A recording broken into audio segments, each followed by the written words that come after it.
ประเพณีท้องถิ่นของบ้านบ่าวกี่น้อยพี่น้องเอ้ยบ้านเจ้าก็คือกันบ่ภายหลังบุญบ้านบุญประเพณีสำเร็จเสร็จสิ้นเป็นมื้อวันที่2ที่3แต่ละครอบครัวก็จะได้เฮ็ดกระทงหน้างัวพี่น้องเอ้ยในกระทงนั้นก็จะมีข้าวดำข้าวแดงแกงส้มแกงหวานอาหารหวานข้าวพี่น้องเอ้ยทุกครบทุกอย่างเนาะที่เฮากินคือกันเนาะพี่น้องเอ้ยหลังจากนั้นก็จะมีหูปั่นพี่น้องเอ้ยผู้ชายยิ่งนุ่งสิทธิ์นุ่งแพรให้เนาะมีถูกมีไก่มีเทียนหยังเฮ็ดเป็นกระทงหน้างัวแต่ละครอบครัวก็ต้องได้เฮ็ดพี่น้องเอ้ยของไผของมันเนาะแต่ว่ากี่น้อยก็เฮ็ดออกไปแต่เช้าๆแต่ว่าบางครอบครัวนี่คือครอบครัวเฒ่าอันนี้นี่เพิ่นตื่นสวยพี่น้องเอ้ยเพิ่นเฮ็ดบ่ทันหมู่เพิ่นยังปั่นยังแต่งอยู่ที่แม่นเมาข้างเนี่ยพี่น้องเด้อฮ่า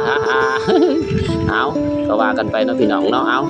ก็นี่เป็นประเพณีอันดีงามของชาวลาวชาวพุทธพี่น้องเคยสืบสานกันมาแต่นานแสนนานเนาะบางกี่น้อยตื่นใหญ่ขึ้นมาก็เฮ็ดพ่อแม่เพิ่นพาเฮ็ดพี่น้องโตหอนบางกี่น้อยก็เฮ็ดคือกันเนาะหีบ12ของ14หีบ2ของเกียงหีบ5ของ10เนาะหีบ10ของ20พี่น้องแม่ใหญ่นี่ก็ย่างแปะๆไปนี่ถือจะมีน้ำรดได้พี่น้องน้ำรดแน่แต่ละครอบครัวจะมีกระทงอันนึงแล้วก็น้ำรดพี่น้องปีนึงมีเฮ็ดน้ำรดเทื่อนึงบุญบานเนาะเฮ็ดสิ่งที่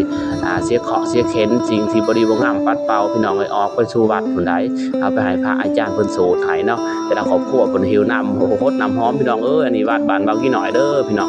สงบสงบซุ่มเย็นพี่น้องมีพระอาจารย์ใหญ่องค์นึงพี่น้องอยู่นี่เนาะอาจารย์ปู่เนาะเป็นวัดหลังศาลาใหม่เด้อพี่น้องเด้อ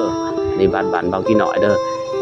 แต่ละครอบครัวเพิ่นก็เอามาเลยพี่น้องหลายสมควรเนาะแต่ว่าบ้านบางกี่น้อยก็30 40หลังคาเรือนถึงผู้ละอันบางคนก็มาฮอดบางคนก็ยังบ่ทันมาฮอดเด้อดังภาพที่เห็นกระทงพี่น้องหลายคนก็ถามว่าเฮ็ดกระทงเฮ็ดหยังเฮ็ดเพื่อหยังอันนี้ก็ตามความเชื่อถือตามหินตามของพี่น้องเคยเชื่อถือกันมาเนาะปีนึงเพิ่นจะเฮ็ดสิ่งปัดเป่าเสียเคราะห์เสียเข็นให้พญาโลกาต่างๆแหละทรงผ้าหวานข้าวดำข้าวแดงแกงส้มแกงหวานให้เจ้ากรรมนายเวรหรือว่าเป็นสิ่งที่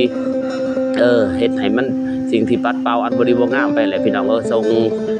สิ่งต่างๆเนาะบางพี่น้องก็จะบ่ฮู้เลิกเชิงบันไดพระอาจารย์เพิ่นก็เกียมจะโสดแต่ว่าก็ยังหลายพี่น้องบางพี่น้องก็สิบ่ได้อยู่ฮอดโสดซ้ำเพราะว่าพี่น้องก็สิได้กลับเพื่อนเกียมเครื่องผ้าจังหันเข้ามา